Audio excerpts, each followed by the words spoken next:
بسم اللہ الرحمن الرحیم۔ السلام علیکم۔ آج کی کہانی کا ہم آغاز کرتے ہیں۔ آج کی کہانی ہے سندباد دی سیلر۔ میں نے اپنی زندگی تقریباً سمندر میں گزاری ہے، اس لیے لوگ مجھے سندباد دی سیلر کہتے ہیں۔ میرے والد کی وفات کے وقت بہت سی رقم رہ گئی، لیکن میں نے سارا پیسہ اسراف پارٹیوں پر ضائع کیا۔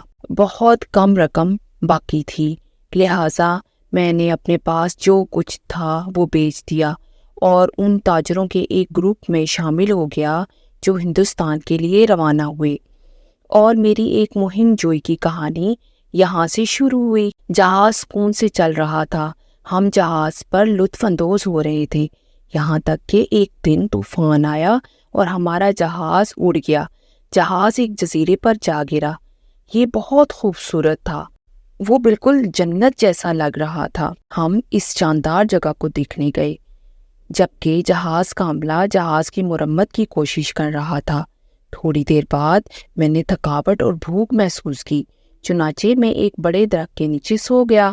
جب میں بیدار ہوا تو میں نے پایا کہ میرے ساتھی وہاں نہیں ہیں۔ میں اپنی بھرپور آواز سے ان کو پکار رہا تھا، مگر بے سود تھا، لیکن میرا جواب صرف ہوا کی آواز اور پرندوں کا گانا تھا۔ میں یہ دیکھنے کے لیے بھاگا کہ ہمارا جہاز کہاں کھڑا ہے۔ میں نے جو کچھ دیکھا وہ افق پر ایک چھوٹا سا نقطہ تھا۔ جہاز پہلے ہی بہت دور تھا اور میں جزیرے پر اکیلا رہ گیا تھا۔ میں ایک درخت کی چوٹی پر چڑھ گیا۔ لمبا درخت جزیرے پر کسی اور کو دیکھنے کی امید کر رہا تھا، لیکن مجھے ایک سفید ٹیلے کے علاوہ کچھ نظر نہیں آیا، جس کی شکل ایک بڑی گیند کی طرح تھی۔ میں اس عجیب چیز کی طرف روانہ ہوا، اور جب میں پہنچا یہ معلوم ہوا کہ یہ سنگ مرمر کی طرح ہموار تھا۔ یہ کیا ہو سکتا ہے؟ میں نے سوچا۔ یہاں کوئی دروازہ نہیں ہے اور یہ کھوکھلا لگتا ہے۔ کیوں نہ میں اس میں ایک بڑا پتھر سے سوراخ کر دوں؟ اچانک آسمان پر اندھیرا چھا گیا اور میں نے نظر اٹھا کر دیکھا۔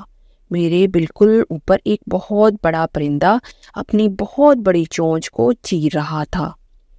عفریت مجھے دیکھے بغیر جھپٹ پڑا، سفید چیز پر اترا اور اپنے پروں کو پھڑپڑا دیا۔ یہ اس بڑے پرندے کا ایک انڈا تھا۔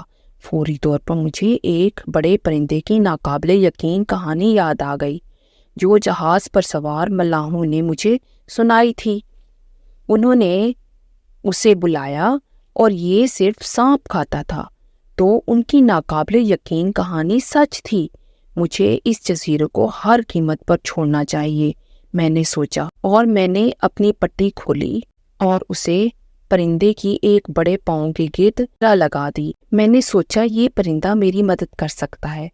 یہ سوچتے ہوئے میں نے اپنے سر پر بندھی پٹی کو کھولا اور اس پرندے کے پاؤں کے گرد باندھ دیا۔ جلد ہی پرندے نے اپنے پروں کو پھڑپڑا دیا اور مجھے اپنے ساتھ لے کر آسمان کی طرف لپکا۔ میں خوف سے کانپ گیا۔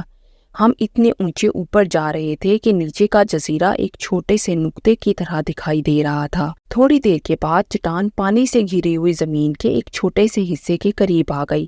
ایسا لگتا تھا کہ یہ کوئی اور جزیرہ ہے جس سے ہم ابھی نکلے تھے۔ جیسے ہی پرندہ اترا، میں نے اپنی پٹی کھول دی اور نیچے کود گیا۔ پرندے نے مجھے نہیں دیکھا کیونکہ وہ ایک بڑے سانپ کو دیکھ رہا تھا جو اسے دھمکی دے رہا تھا، اپنی کانٹے دار زبان دکھا رہا تھا۔ دونوں درندوں کی لڑائی بے رحمانہ تھی۔ آخر میں راک نے سانپ کو پھاڑ دیا اور اڑ گیا۔ میں خوشی سے چلایا، لیکن میری خوشی تھوڑی دیر کے لیے تھی۔ یہ جزیرہ سانپوں کے ایک بہت بڑے گھونسلے کے سوا کچھ نہیں تھا، اور پوری وادی ان کی خوفناک سسکیوں سے گونج رہی تھی۔ تو یہ بڑے پرندوں کو کھانا کھلانے والا جزیرہ تھا۔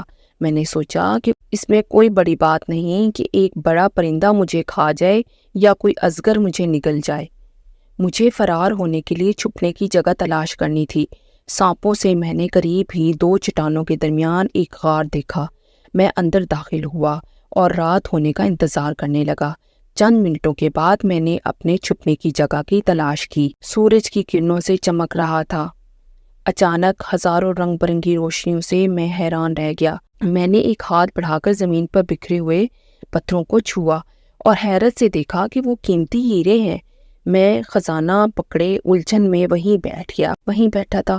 اچانک باہر خاموشی چھا گئی، سانپوں کی سسکیاں بند ہو گئیں تو میں نے باہر جھانکا۔ آسمان سے بیف اور مٹن کے بڑے بڑے ٹکڑے گر رہے تھے۔ تم پاگل ہو رہے ہو سندباد، میں نے اپنے آپ سے کہا۔ یہ سب ایک برا خواب تھا۔ جلدی میں نے دیکھا کہ ایک بہت بڑے عقابوں کی ایک پرواز گوشت پر جھپٹ رہی ہے اور اس کے ساتھ اڑ رہی ہے۔ ایسے لگتا تھا کہ کوئی انہیں کھانا کھلا رہا ہے۔ میں نے سوچا یہ مجھے فرار کا ایک اور ہوشیار ذریعہ فراہم کر سکتا ہے۔ تھوڑی ہچکچاہٹ کے ساتھ میں نے غار کو چھوڑ دیا۔ عقاب آتے ہی سانپ چلے گئے تھے۔ میں نے ایک گوشت کا ٹکڑا لیا، اسے میں پیٹھ سے جوڑ کر زمین پر منہ کر کے لیٹ گیا۔ غار سے نکلنے سے پہلے میں نے اپنی جیبیں قیمتی جواہرات سے بھر لیں۔ اگر میں زندہ رہا تو میں دوبارہ امیر ہو جاؤں گا، میں نے اپنے آپ سے کہا۔ اس کے فوراً بعد میں نے اپنے اوپر پروں کی ایک بڑی جھلک سنی اور ایک بہت بڑی قوت نے مجھے آسمان پر اٹھا لیا۔ عقاب گوشت کو اپنے پنجوں میں پکڑے میرے ساتھ نیچے چھپا ہوا وادی کے اوپر سے اڑتا ہوا اس چٹانی چوٹی پر پہنچا جہاں اس نے اپنا گھونسلہ بنایا تھا۔ میں بھاگنے ہی والا تھا کہ نیچے سے چیخنے کی آواز آئی۔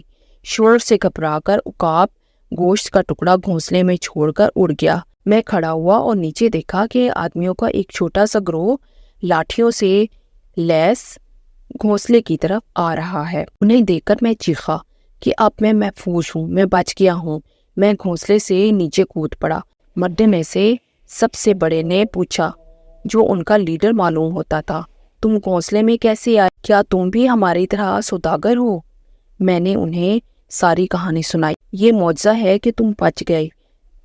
تمام دنوں میں انہوں نے کہا، ہم یہاں ہر 3 سال میں صرف ایک بار آتے ہیں۔ ہم نے اپنا سارا گوشت پھینک دیا ہے اور ہماری فصل ختم ہو گئی ہے۔ آپ کی فصل؟ میں نے حیرت سے کہا، ہیروں کی فصل۔ وادی اتنی تنگ ہے کہ ہم نیچے جا کر ہیرا حاصل نہیں کر سکتے، لیکن ہم نے انہیں اکٹھا کرنے کا ایک اچھا طریقہ تلاش کر لیا ہے۔ ہم اپنے ساتھ اچھی خاصی مقدار میں گوشت لاتے ہیں اور اسے ٹکڑے ٹکڑے کر کے پھینک دیتے ہیں۔ وادی کے نچلے حصے میں عقاب گوشت کو دیکھ کر اپنے گھونسلے میں واپس لے جائیں گے اور ہمیشہ ہیرے گوشت کے ٹکڑوں کی تہہ میں چھپے رہتے ہیں۔ پھر ہمیں صرف چیخنا پڑتا ہے کہ چیخوں کو خوفزدہ کیا جائے۔ میرے پاس آپ کے لیے سرپرائز، میں غار سے جواہرات لایا تھا، ان کی جیبیں خالی کرتے ہوئے کہا۔ اس شام ایک زبردست جشن منایا گیا اور اگلے دن ہم گھر کے لیے روانہ ہوئے۔ میں گھر میں کافی دیر تک خاموشی سے رہ سکتا تھا، لیکن مجھے ایڈونچر اور طویل سفر کا شوق تھا۔